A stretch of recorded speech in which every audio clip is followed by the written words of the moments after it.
how did I get to this point? It's crazy. Your profit margin is just like insane. To get to 10 million to 100 million. Is that revenue or subscribers? Revenue. That's crazy. The NBA and the NFL, they need younger fans. 18 million people saying, yes, I'm interested in this. We just got health insurance. 401k, I don't know what that is, but I have it. It's gone from like the Jesser YouTube channel to Jesser Industries. I was just stacking the money. What happens next? Like, what happens to the way we watch sports? Oh, wow, that's a good question. Today on the Colin and Samir Show, we're joined by Jesse Rydell, aka Jesser. To put it simply, young people are not sitting down to watch a full basketball game, but they are watching Jesser's videos. He's collaborating with professional athletes, he has a partnership with the NBA, and he's building out what he wants to be a $100 million sports media company. And we caught up with him at a critical point in this journey.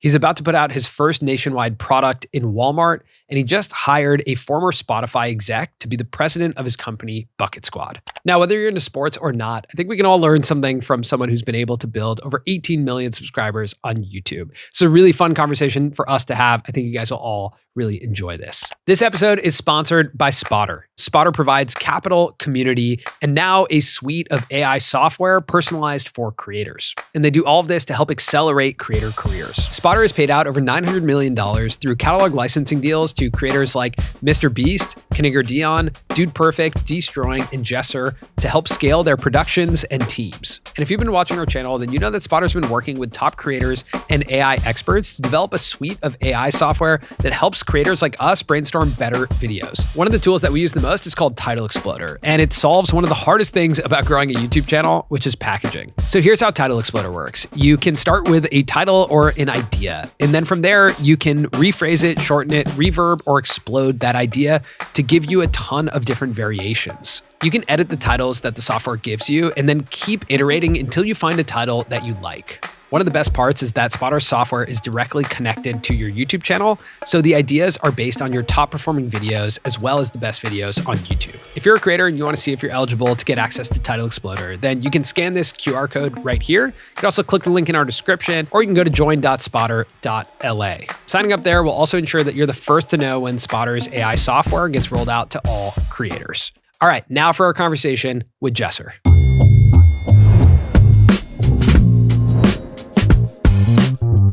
All right, Jesser, welcome to the show. Thanks for having me, bro. It is an honor. You guys Appreciate are goats that. of what you do. Wow. I have so many amazing guests, so happy to be here.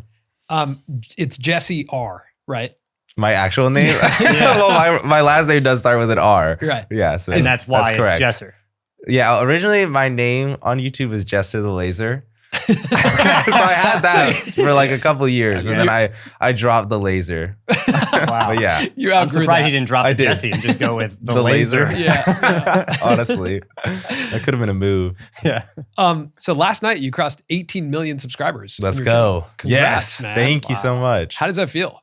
It's honestly like surreal, especially like thinking about way back when I wanted to do YouTube, and it was like the top guys all were like a million, and the fact that people have like 18 million subscribers is just an unfathomable number. Like, especially Yeah. I was like, how did I get to this point? It's crazy. It doesn't feel real. So it's like a surreal number at this point. Like everything now is like the cherry on top.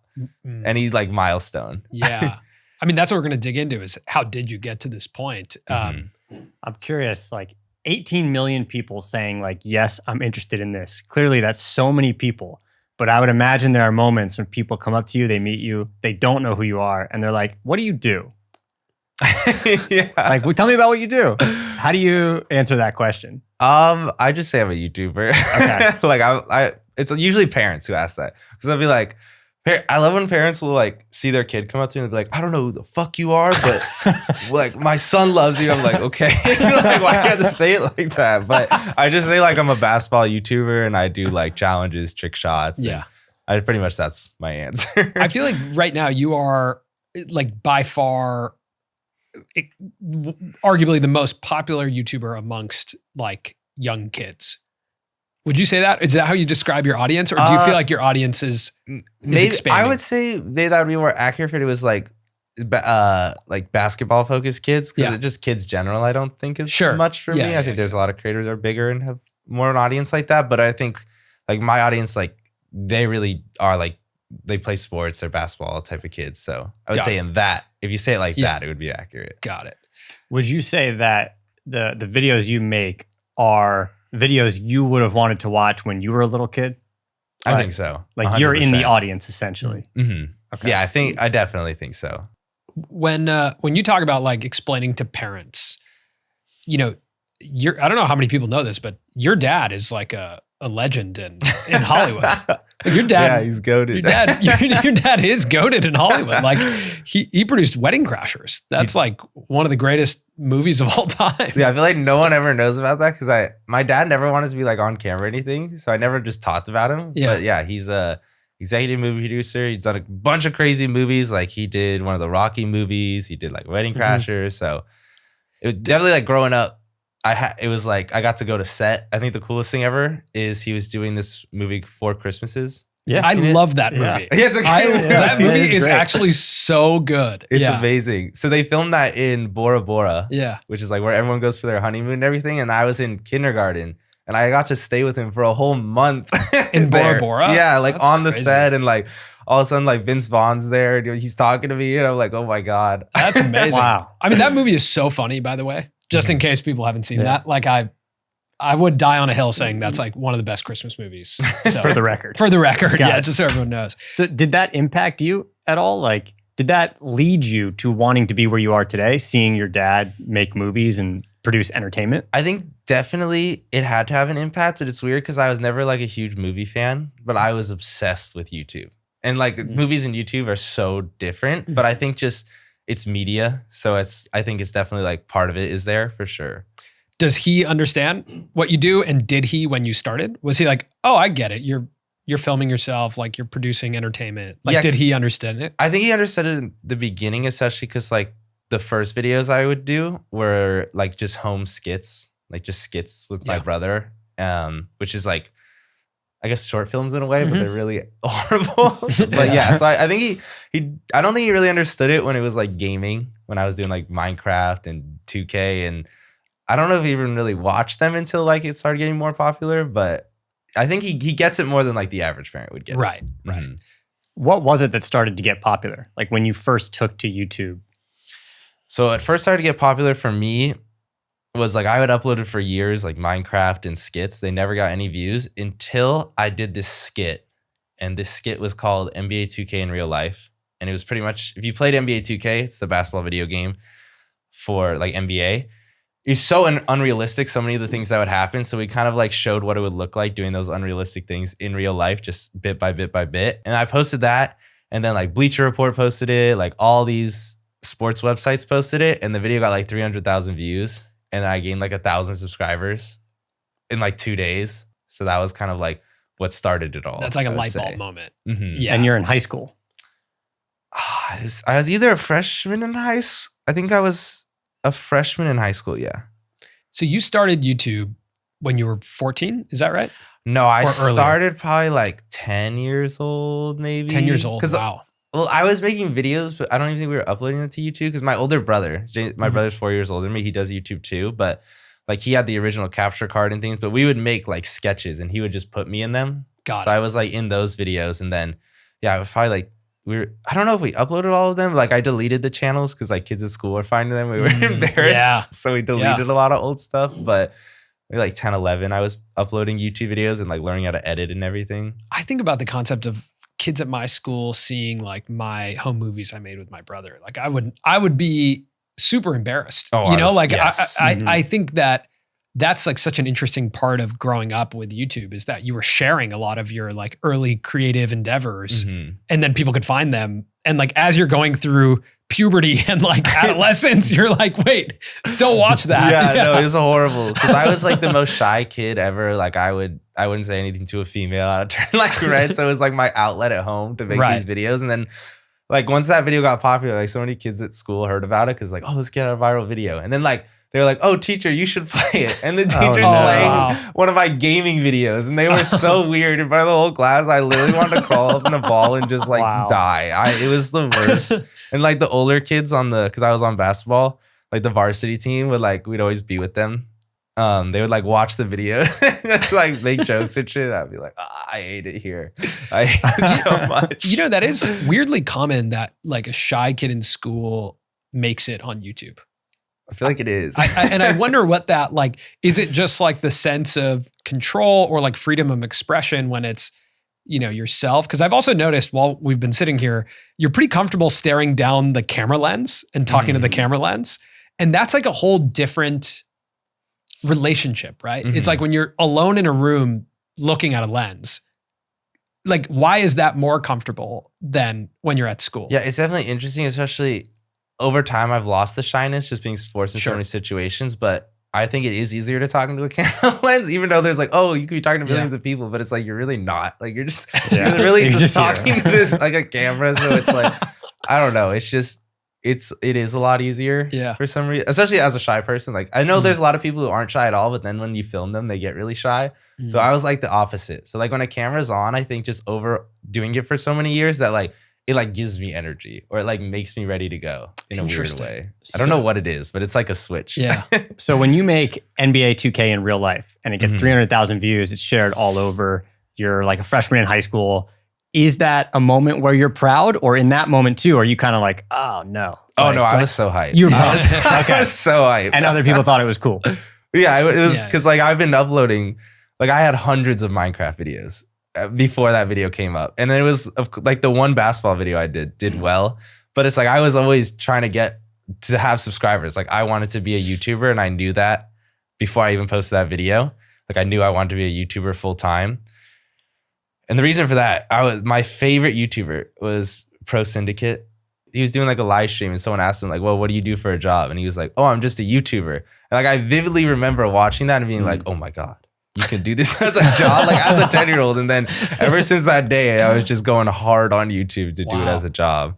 But then, yeah, so it's doing it for like those hundreds of videos and never getting any views, like 10, 30 views a video.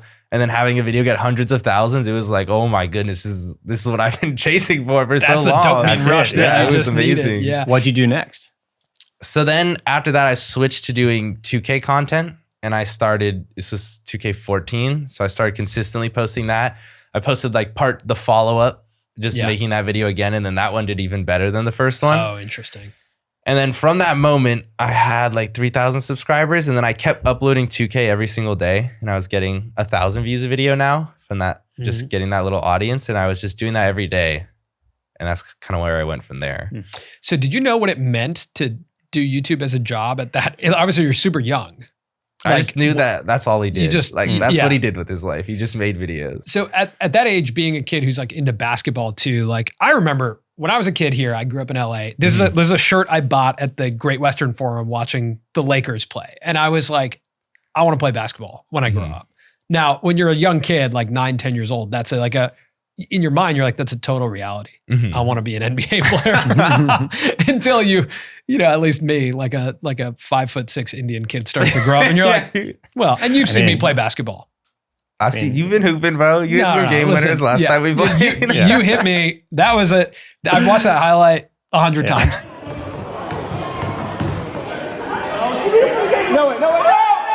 For the record, I didn't even make that team. Right. Colin didn't get picked. Yeah, I didn't get picked. So that's where I'm at. Our team was absolutely stacked. Yes, sir. Like this was at Spotter Summit in Montana. But you, me, Ryan Trahan, Mr. Beast, and Mateo. That was like we went on a 9-game win streak. We were 9-0. And we had some comp, bro. Dude Perfect, the twins were going against us. It wasn't just, people who didn't know how to hoop, but there was some. But Jimmy stacked the team. Okay, so basically, let's just call it like it is. Yeah, Jimmy stacked. I tried to join the team. And he was like, "Not you." He was like, "No, dude." I actually was shocked when he picked me, but I was like, "Okay, sure, yeah, I'll play." But where I was going with this was, like, there was a time in life where being an NBA player was like, when you grow up, you're like, "That's what I want to be. I want to play basketball." Was that a thought, or was like, YouTuber was just so much more appealing? Because when you're like 10 years old, you're into basketball. Like that's for me, I think, because when I started playing basketball, I'd already had this goal of wanting to be a YouTuber because I played soccer before, but I never was thought to be like a pro soccer player. Like I never was on like club teams or anything. So I like going into basketball, like it was my hobby, the sports. Got it. But I didn't have the NBA dreams because I still was like, I just want to be a YouTuber. That's what I was focused on. And when did the videos start making money? Like, were you 14 when all of a sudden you get like an AdSense check, or did you not have monetization on, or like when did you realize like, oh, actually this could be a job? I think it was the year so I was 2K14, like 1,000 views video. So you're really not making like anything, but I think that next year my videos went from like 1,000 to like 100,000 pretty fast. All of a sudden, still 2K, or were you doing? Yeah, so like when 2K14, when the new one 2K15 came out, my views just did way better. All of a sudden, I went from like 1,000 to 100,000 a video. So that it was in 2015. So I guess I was a sophomore. I started making like decent money off AdSense. Mm-hmm. Interesting. And so like when you're playing games on YouTube, like there's no content ID rights from the game. Like the game's not claiming your content. You can just monetize playing games. Why do you think you had that jump from 1,000 to 100,000? Is it just because there was a new game and not that many people were making videos about it? I think the reason my channel got popular is because if you think about the NBA 2K community back in like 2014, it's very like, Chris Smoo. It's just like not really any editing, just cut comms, like post commentary, not even showing face cam. But at the time, like my favorite YouTubers too was like KSI, Rodashaw, the FIFA community. And if you watch the FIFA community back in 2014, their videos were crazy edits, like crazy pace, like these giant wagers, like such epic videos. And then because I watched those videos, I didn't watch 2K YouTubers. I took like so much inspiration from them. And then I brought it to 2K with my videos in 2015. I kind of like took their style, emulated it into 2K, and no one else had done that style. And then that kind of became the style over time. Interesting. Because it was just, the FIFA community is always ahead of the 2K community on YouTube. So it's like, I was part of that catching up phase, I guess, or like helping bring that to that. But I think that was the difference. And like I was doing videos people hadn't done in the 2K community. So I think that's what made the jump from like going up to like 100K video. So was there a moment in high school where you're starting to get 100,000 views a video and you're sort of starting to care less about high school? Oh yeah. Like I would imagine. like sophomore. Once the video started doing like well, and I was like, oh my God, like I knew like once they were getting 100K views a video, like I could do this full time. Like that's enough to go full time. So yeah, I mean, meaning from a revenue perspective, that was enough to go full time. Well, I mean, I didn't like know 15. the numbers, but I was like, I didn't spend anything because I didn't know how to spend money. Like when you first start making money, like you never spent money like that. So I was just stacking the money. But yeah, and then sophomore year, junior year, I was definitely like after high school, I'm done. I'm gonna go do YouTube. But then junior year, I was like, I was looking at all the ways of how to not go to school senior year. So I found you could do a test. And if you take the test, it's called like the California High School Exit Exam. Mm-hmm. You don't have to go senior year. It's like a mini GED or something like that. I don't know the specifics, but I took that test. So I didn't have to go senior year. So I could just do YouTube full time. And were your parents supportive of that? Yeah, they're actually super supportive because my dad was supportive because he like saw I was making the money, and then my mom wanted to move out of California at the time. And so if I graduated a year earlier, she could move out a year earlier. So she was like, we need to do this. Like, let's do this. What were the like AdSense check sizes at that time? Or do you remember the first one that came in where you were like, oh wow, that's like real money? I genuinely don't remember the numbers. I just remember when I moved out of that senior year, I moved into like a YouTube house or whatever. I had like $200,000 or $300K in the bank from doing it. $200,000 or $300,000? Yeah, just because I never spent any of it besides packs on 2K. I would spend a lot of money on. That's crazy for a 16-year-old. Yeah, like that's completely insane. I was like 17. Like after that summer of junior year, I think I had that much money just sitting there. Oh, so you were confident. Like you were like, oh, I can actually move out and pay rent and like do this. Yeah. Wow. That's Did you feel like, oh yeah, this is what I wanted to happen. Like this is what I expected to happen. Or did it feel like, oh my gosh, this is this super rare thing. How did this happen to me? I definitely always feel like that. Like the fact that I'm able to do this because this is what I dreamed about doing. So always feel like extremely blessed. But yeah, I would say I just always felt like, I can't believe this happened. Like I'm moving into a YouTube house. Like this is the dream, be a YouTuber, live with other YouTubers. Like I find for me, it's a mix of the two of like, I feel like we've had the confidence that like we would do something, like we would make something happen. We'll work hard over a number of years. But even still to this day, yesterday, I'm just thinking to myself like, I can't believe this, like this is real. This worked. Yeah, this job is the biggest blessing. Like I still cannot believe it. And I think the other commonality amongst people who are successful on YouTube are people who have had years where they uploaded videos that no one watched. Because that means you're building a habit and you actually are into it. Like you're not there for the reward of people watching, but like I remember when 300 people watched one of our videos and I was like laying in bed with my heart pounding being like, 300 people yeah, bro. I feel that. and watched our video? That is crazy. Gas, bro. Yeah, like when it used to go 301, when it used to go 301 plus. Yeah. Oh, You yeah. remember that in the beginning? Yeah. And you'd be like, 301 plus, how many people could it be? Like maybe there's thousands of people. Yeah, if you got the 301, bro, you were on top. Especially back then. Yeah. Totally. Wow, that's amazing. I think that's like one of the questions, like a classic question about the internet now is that like not understanding why people watch other people play games. That's like a classic kind of misunderstood part of the internet. But it is pretty amazing the economy that was created by the allowance of playing video games online, right? Like NBA 2K just being like, yeah, that's good promotion for us that you're playing and you get paid to do it. That's pretty significant. Like what an economy that was developed out of thin air. Yeah, out of thin air. Yeah. Like crazy. I can't stop thinking too about the moment probably where you told your friends on the basketball team you weren't coming back.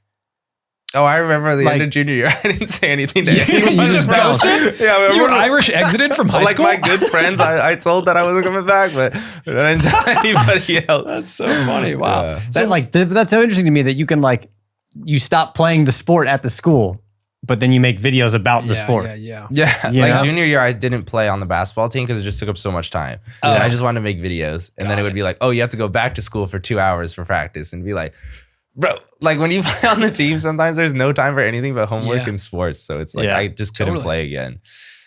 Yeah, that's amazing. So when you move into this house, you're in like a YouTube house with like other 16, 17-year-olds? No. Or was there like an adult? No, so I moved in with Christopher London, who he was also doing 2K videos at the time. He might have been like 22, 23. I don't know.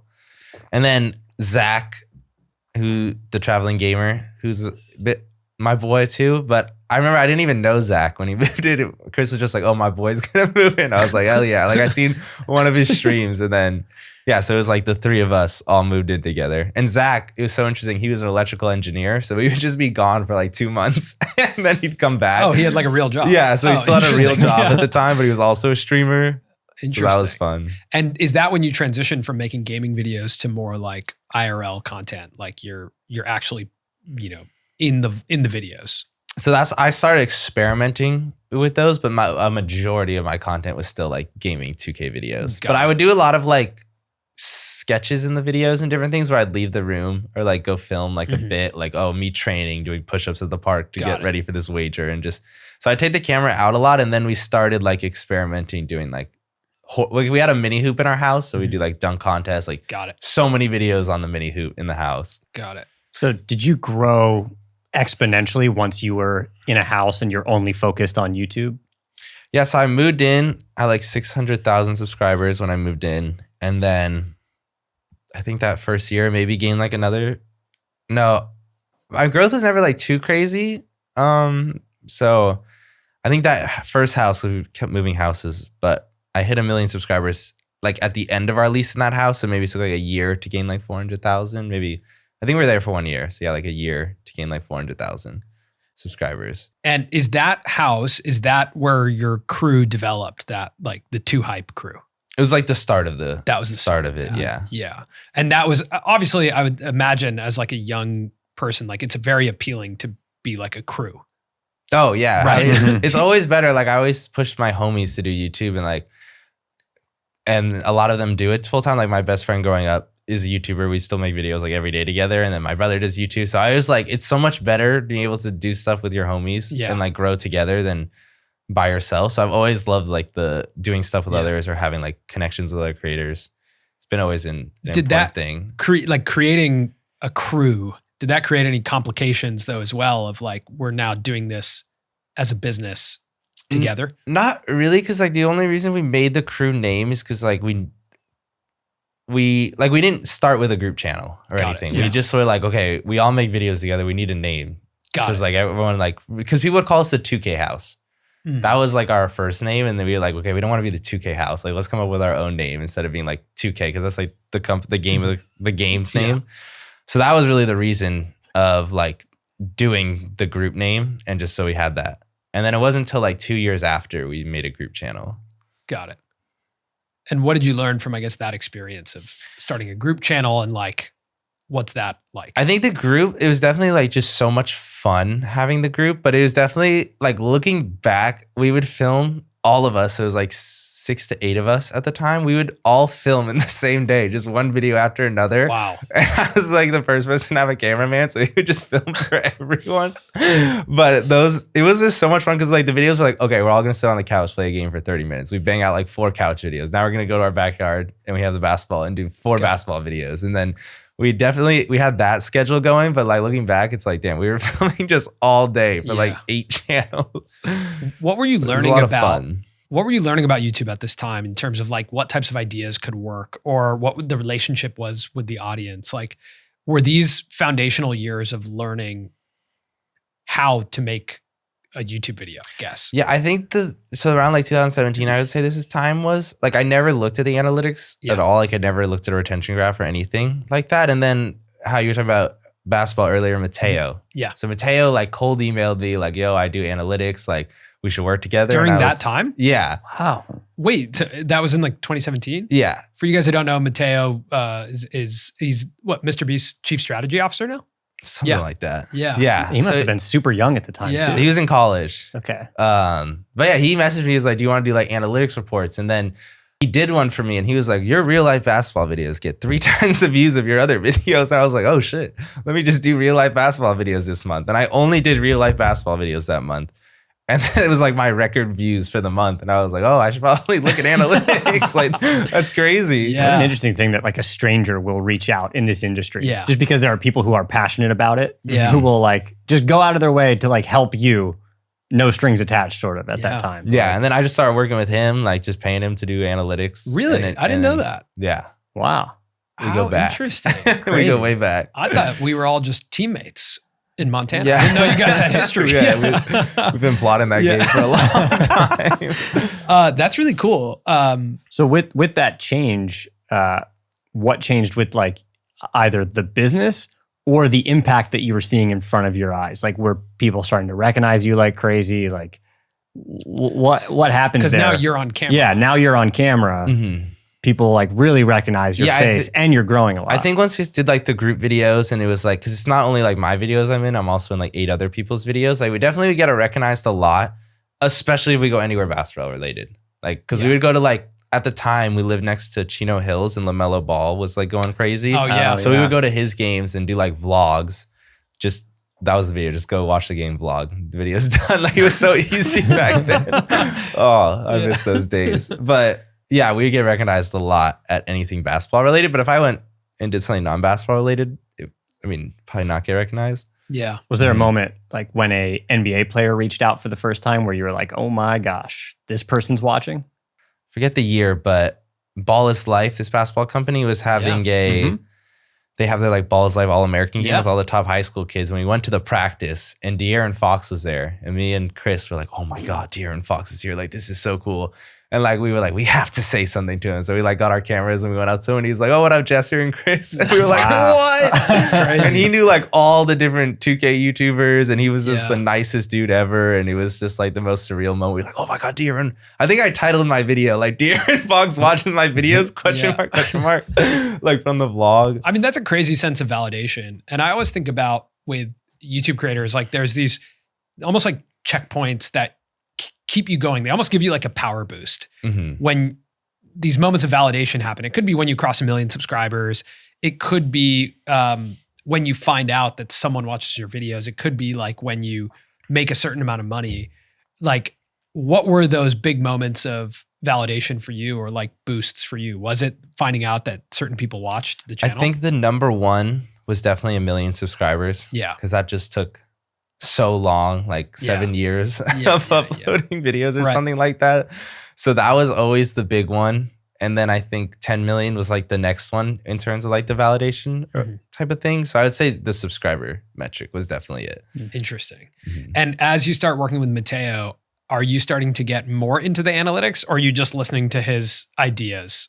Like, is it just like... His stuff was very analytical, like all these spreadsheets, numbers, and he would just break it down in a call. So that, like, I learned from him, like, oh, we should look at this or look at all these different things. So what were those things like? It was definitely like I think the study that I was saying earlier is he like put all the different types of videos I do and then the average views each one of those videos gets. And then he showed that to me and I was like, oh, wow, like, why am I not doing more real life basketball? He's like, you should. And I only did it for a month and it just went crazy. So I think that is super helpful. And that's the one I still do to this day is like, okay, let me just organize which of these get the most views. Like organized by format. Yeah, exactly. Yeah. That feels like it's very right now. Like if you're watching a bunch of creators, you start to recognize like once a format hits, right? Whether it's $1 versus, $100 million from Jimmy, right? Like the $1 versus was a format that worked really well for him, or Ryan Trahan's like 1-star reviews.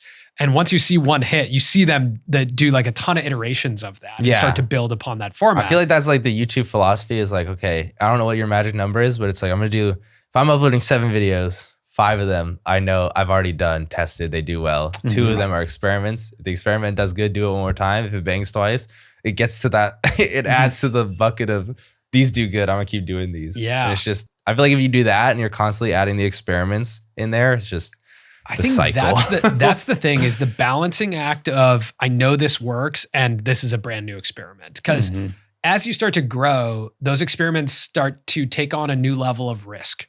Like, was there ever a period for you as you're growing where you were like afraid to experiment or like felt like the stakes were really high? Like if you uploaded one bad video? Definitely. I think for me, that was getting out of gaming, like out of 2K was really scary. Especially more once I got into the analytics part of it, because before like I thought about any analytics, I wouldn't care. I would just be like, okay, I'm gonna do a vlog today, or I'm gonna try to bake a cake without instructions, whatever sounds right. Like I would just sit down in the morning and be like, what am I doing today? But then when you see the analytics side of it, it's like, okay, I probably shouldn't. I know do there's that. a real freedom to the life before you get to life before analytics, bro. There's such a creative freedom to that life. I know. Once you get into it, man, you're just like, but it works. That's the thing. It works. It's like, I know. But that's when you change from being like creative and free to being strategic. And obviously this is a business and we're entrepreneurs, so we're going to be strategic. And a lot of us are also into like games. And YouTube is this game where if you like tweak this thing, then this goes up. And you're like, oh, that's fun.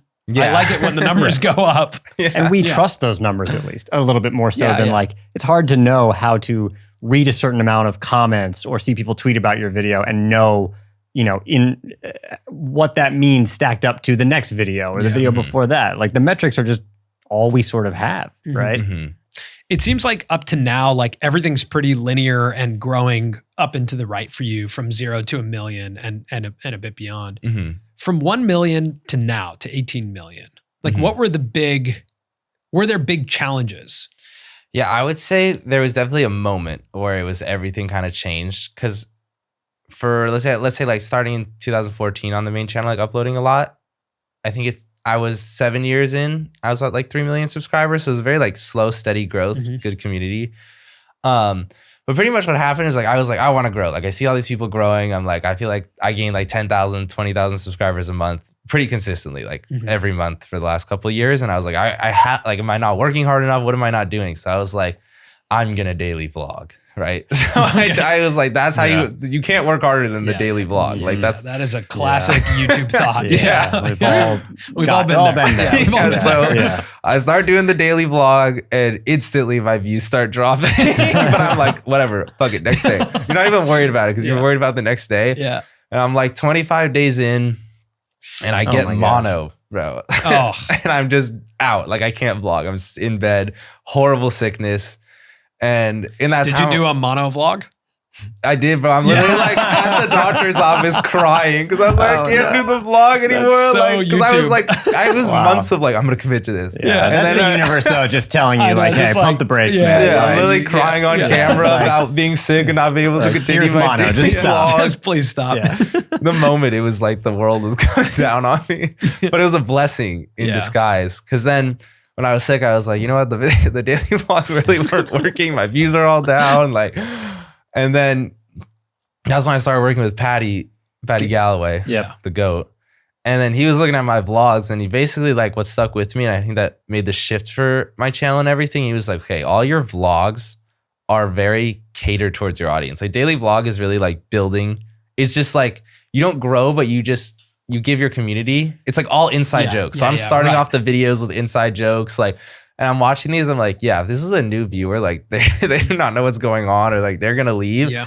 And he was like, okay, you have to make videos that your current audience will like and new viewers will like. And I never thought about that at all. Yeah. It was like 2019 or 20 maybe. And then I basically, after that, I tried doing videos that I was like, had really broad general appeal that new viewers would like. And then the videos went from these daily vlogs that were doing like 200-300K a video, then to like very fast, 1 million views a video. What's an example of one of those titles that would be like more broad appeal? So I think the one that like set it off was like going to 3 NBA games in 24 hours. It was Yeah. like, that was the first one that just banged off the gate. And I think then that's the first Jesser video I've watched, which was, I think it was more than that though. It was more than 3. well, yeah, so It was 3 was like- part 1. Then Yeah. that banged. So I was Yeah. like, let me do this again and again and again Is that and a again. concept that you came up with Paddy, like in one of your sessions together, or how'd that come about? I don't know where I thought of it. I don't think it was in one of those sessions, but he probably was like, you should do this, I could Yeah. imagine. But yeah, that's kind of what started it off, was that video in particular. Yeah, I ended up watching, that's my first video of yours I watched. I don't remember which one it was, but you go to a ton of games. I don't know. It's I go to so many NBA you go to games. so many NBA games in this video. And I was like, this is an interesting concept because looking at the title and thumbnail, it's interesting. The title's interesting and it seems impossible. So and I think that's what makes a really good title Mhm. thumbnail is Yeah. it's like, that seems impossible. I think of it as like almost like a good packaging is like the magician pulling a rabbit out of a hat, Mhm. where it's like, okay, I know that didn't just happen exactly like that, but I enjoyed the illusion of it. Mhm. And a good title thumbnail is like an illusion where it's like, I went to X amount of NBA games in 50 hours and you're wearing like 3, jerseys. And Yeah. I'm like, I can't imagine that's exactly what happened, but now I'm curious. Mhm. Now I'm curious enough to click. So that's the one that got me. That's the first one. That makes got sense. me. That the Yeah. one video, I was like, let me make this for new Yeah. viewers, and it worked. What were those sessions with Paddy like? Like I hear a lot about working with Paddy Galloway, and I'm intrigued by the fact that you grew up as an athlete and into sports, and you clearly have had different like coaches, or Mhm. like do you think about it like that? Like you're more receptive to working with someone like Paddy because of your relationship to having coaching? I never thought about it like that, but I guess, yeah, I feel like sports is very like, you Yeah. have your coach, you Mhm. listen to them, and I guess it's very similar. Like I've always tried to get like mentors and coaches, so I feel like he was definitely that for me. Yeah. But I guess a session working with him is like, he'll break down the video we posted. So like just break it all down, like what went wrong, what was good about it. So that was like a majority of the call. And then, presenting to him, like, what do you think of these new ideas? And then getting his thoughts there. I mean, that was the big one. It's just like breaking down the videos and like, okay, every video would be like, what do we do? How do we make this better next time? Because I remember, and then he did it, he showed it. I was so hyped in his vid summit. Oh yeah. He it's did been like a some time. presentation thing, and it was like the going to 3 NBA games. It's like the next one was going to 5 NBA games. Yeah. And it was like a 17-minute video, and we fixed everything from the first one. That he was like, you could have done this better, you could have done this better. And then the retention was like 70% on like a 17-minute video. And it, What were some of those fixes? oh God, what were they? It's been so long. I think like, I know one is like, once I get to the final game, just end the video, because like you completed the challenge. So it's like, if you notice on all my videos, once I get to the final arena, I'll literally end the video in the first quarter. I'll be like, I made it to the arena. I'm out. That's it. Because Got people stopped. We noticed people stopped watching once I completed the challenge. Basically, if there's nothing else to wait for, Yeah. unless you introduce something brand new, you're like, now that I'm at this stadium or arena, I need to do X. But if you don't do that, then it's Yeah. done. Yeah. So I think that was one that I remember that stuck out as like a learning. Okay, let's try to do this next time. Right. And then I think the other thing though, like once it all clicked, is like at the time that was right when I got my office space, like a warehouse, and that's also at the time where I started building out a team because I realized all the other YouTubers had a team. Like I remember I went to Preston's warehouse and this dude had like 20 people running around. I was like, real operation. I was like, what is going That's on? Preston What do Plays, these by the people way. do? Yeah. And I'm like here with like 4 people. Like, and then I was like, okay, I need to make a team. Like I need to learn. So I started like talking to other YouTubers who had teams and just like asking everyone like, how do they do it? What do they do? What are all these people for? So then I started like reinvesting everything into the team at the same time. So then I had a bunch of great people around me, like Paddy, and then a bunch of other people on my team who are amazing. And then it became way more of like a group effort making these videos than just me and like were one you other doing all person. the editing, or you had a filmer editor before? I wasn't editing at this point. I stopped editing when I was around like 2 million subscribers. I stopped editing. Got it. Mm-hmm. How did you know like how to hire these people and what to pay them? Because like how you're to pretty even young. have a company. Yeah, you're pretty young at this time. I mean, it's definitely just asking like what other people are paying. And then, I mean, it was like, Trav, I was like, okay, we got to get another PA. He's like, oh, my boy would be down. Got so it. then we hired his boy. And then like the other person was a childhood friend. So it was just like people I knew. I was like, oh, you want to come work for me? And then over time, you learned like it's really just talking to people like friends of friends or like, do you know anyone who would want to do this? I think that's how we got like pretty much everyone in the early days was just friends of friends. Was there a moment where, okay, you've brought on a team and now you're thinking beyond videos? Like you're thinking merch, you're thinking events, you're really trying to expand what the universe is? Yeah, so I always had merch since like 2016. And then it wasn't like I was doing it with another company called Baller's Life and they were great. But it was like I didn't own the merch company. It was kind of just like working for them. My merch was on their merch site.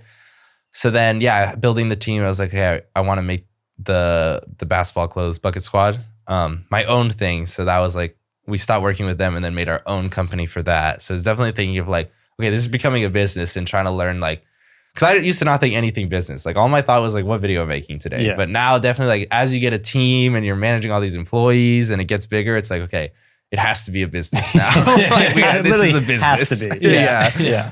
That's a funny moment because there is a time where you're just like making videos, you're receiving, I mean, I would assume primarily AdSense revenue early on. Yeah. Or did you have brand deals? I had brand deals as well, but ad revenue is always like 80%. Who was brokering the brand deals at the time? Were you signed? Yeah, I was signed. I was with Long Haul Management. I don't know who that is. I don't know. Yeah. They do a lot of the basketball creators. Okay, got it. They're like mainly sports. I think they also do MatPat. Oh, It was okay. interesting. Like MatPat and then basketball creators. Oh, was their interesting. bread and butter. Interesting. Yeah. I was with them for a while. It's interesting because like all of that happens with basically no overhead, right? Like it's just you and your friend who's filming. So like your profit margin is just like insane at that era. Oh yeah, of it's YouTube. like 95% It's like profit margin. Exactly. It's completely insane. So you don't really have to think. And then as you get into hiring people, all of a sudden your overhead is heavy. It's like, wait, hold on. I'm paying like 5 people every month. So now this is a business. And you also have editors, which means, I don't know if you felt this, but you're like, now I have to make videos so they have something to do. Yeah, is that shift? Yeah. Which is like a funny shift. Yeah, it's like now I'm like responsible for all these people's like livelihood if I stop uploading or just went away. So it definitely adds a layer of pressure. Yeah. It's definitely funny because it's like, I feel like it's such a shocking moment for me was like learning, like most big companies, they have like 10% margins, if that. A lot of them are losing money. And then I'm like, oh my God, like I've had this like 95% profit margin for all these years. And now it's nowhere near that. Now I'm like more like a real company's profit margin. But, yeah, it's weird because it's like there's such a beauty to that simplicity. And then there's this desire for growth. Like, where do you think your desire for expansion and growth came? Because there's a world where you could just kind of continue with a pretty small team, and just make videos. I think I really, really wanted to hit 10 million subscribers, like so bad. So then I was like, all these people have 10 million. They all have teams. So I was like, I got to level up, adapt, get a team. So it was really like wanting to hit that milestone was like the reason. What would you say now is one of the biggest struggles you have in terms of like where you're at as a creator? Is it, having a big team? Is it getting access to the right people, the right NBA players to be in your videos? Like what is it now that you feel like, man, if I could just unlock that? I feel like the thing that's been the biggest struggle for me for the last year and a half is like having the right focus in terms of like, I feel like I have so many different things going on that I'm not focusing enough.